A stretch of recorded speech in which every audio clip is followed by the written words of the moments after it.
Welcome to a DK Custom Products troubleshooting video.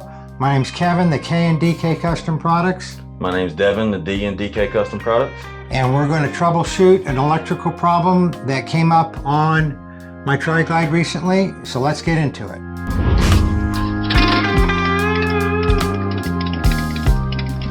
So here's what happened the other day. I went to turn on my lights, and you can see that on the one side, my stealth LED driving light comes up, but on the other side, it does not. So we got to figure out if it's the wiring or if it's the light. The wire comes out of the light, comes down to here. This is where it's wired in.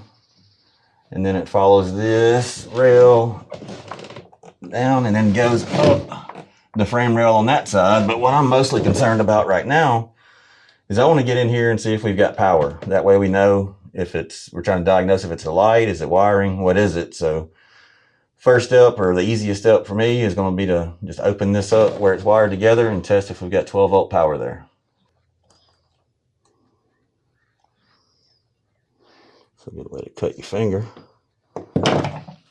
And y'all can talk about how the bike's dirty. It's been sitting outside for a couple months while I've been working on the bike room.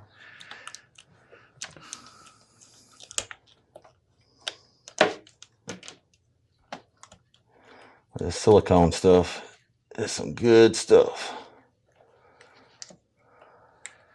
And while he's doing that, these lights, these stealth LED lights, have been in use since 2014.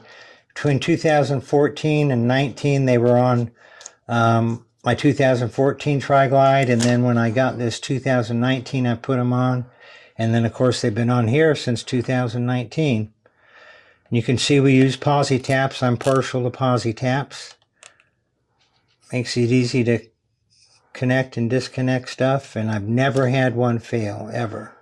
Also easy to test because you can just put your test leads in there and or remove those, and of course you got really easy access to what should be positive and negative. I'm going to cut the key on now.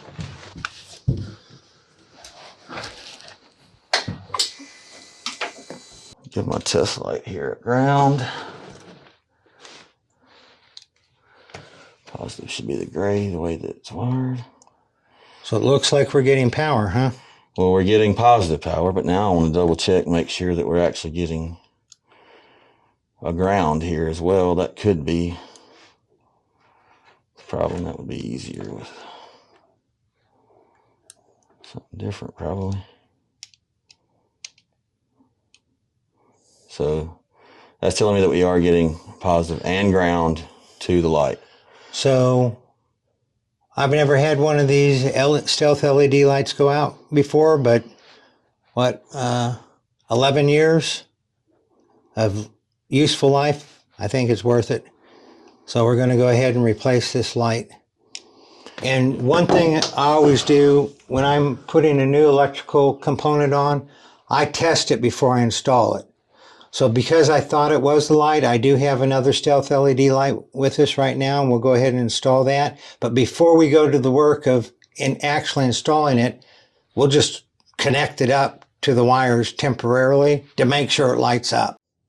And all the steps that we've gone through right here are in our report that we'll put in the link below. We've also done a video on how to track down electrical problems.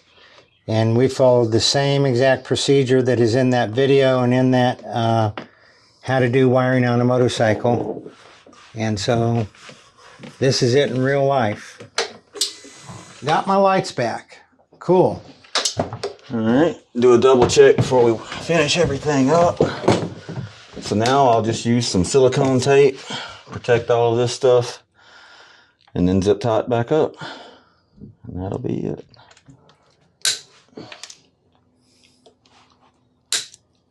So that's it. Again, look at the description.